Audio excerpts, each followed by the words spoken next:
Hi class, today we're going to learn about conceptual photography. The conceptual photography is becoming very popular on the genre of photography in today's culture.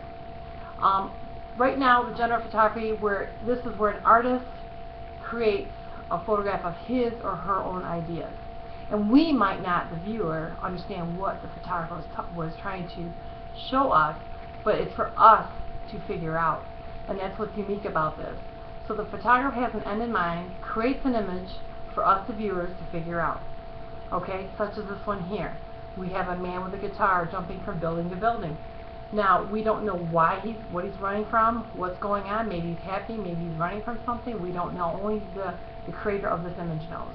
Okay, so that's kind of the context of what we're doing this week. Annie Brigman started this back in 1860s, 1870s, created more conceptual thought of feminists. She was a feminist photographer.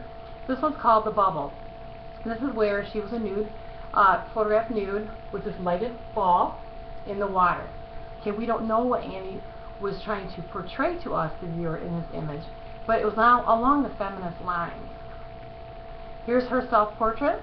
She chose to do her self-portrait without showing her face, revealing who she really is in the face, because sometimes as photographers we are revealed through our eyes, right? So she chose to turn away. Here's another image that she took of a woman posed against a tree, almost like in the naturalistic surroundings of a tree, but yet formed within a tree. So she part of the tree, part of nature. What was she trying to represent as a woman's liberation at that time?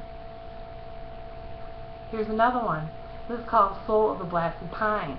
This was a original trunk of a tree that got struck by lightning at one time, and she posed a nude model reaching for the heavens. So what was she reaching for? Reaching for her soul to be found? And the title tells us Soul of the Blasted Pine. So does that mean she was reaching for her soul? Was she reaching for an answer? We don't know. Okay, here was another one. It's called Weathered Storm. Another blasted tree from lightning. Posed a young model, nude model on top of that, almost posing her like the twigs here on the tree.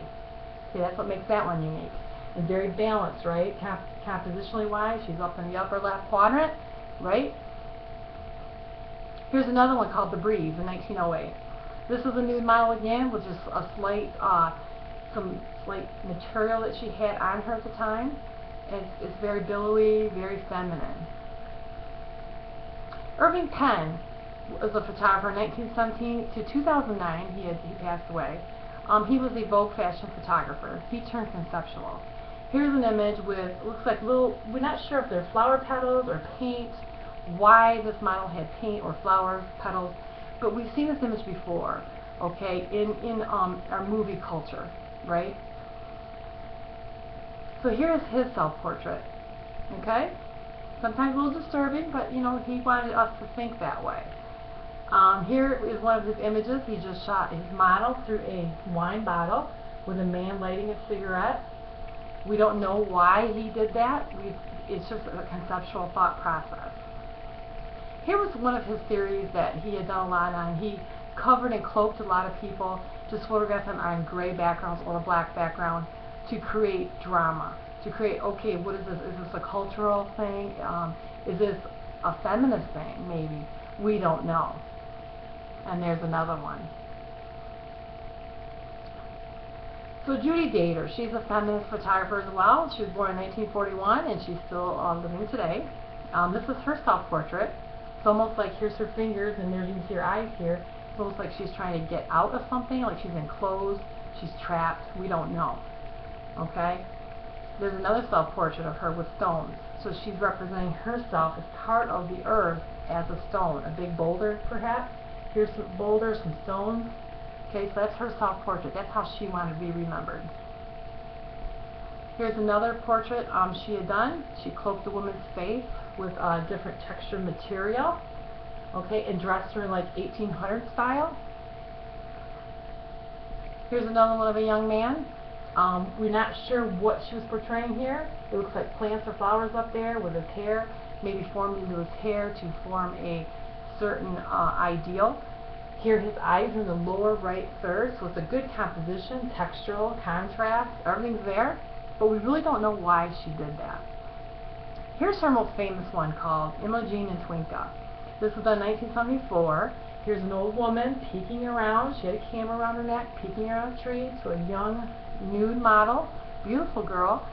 Maybe she's representing her youth here, and then when she ages, or maybe she is wishing she was younger again. We're not sure. Here's another one she did. This is when the emerging technology and computers with digital photography came on board. She did this beautiful modeling down in the bed and put a fake TV on her head representing, okay, now we're boxed in technology. That's how I take that image. Here's Laurent Lavender. He's an astronomy journalist. He takes photos for the NASA magazine, so he's very, very knowledgeable in NASA and the universe. He uses the moon conceptually. It looks like he is pouring on water to grow the moon. So there's certain times of the year he knows when that moon's going to be quite large, and he'll be ready for that in his photography. Here's another one he used. Just had a subject hold up a stick. Looks like a balloon, doesn't it? But it's very conceptual. It's the real moon. Nothing is done here digitally. Here's another one. This represents a lamp, and this subject is reading, and this is his cord to shut the light on and off.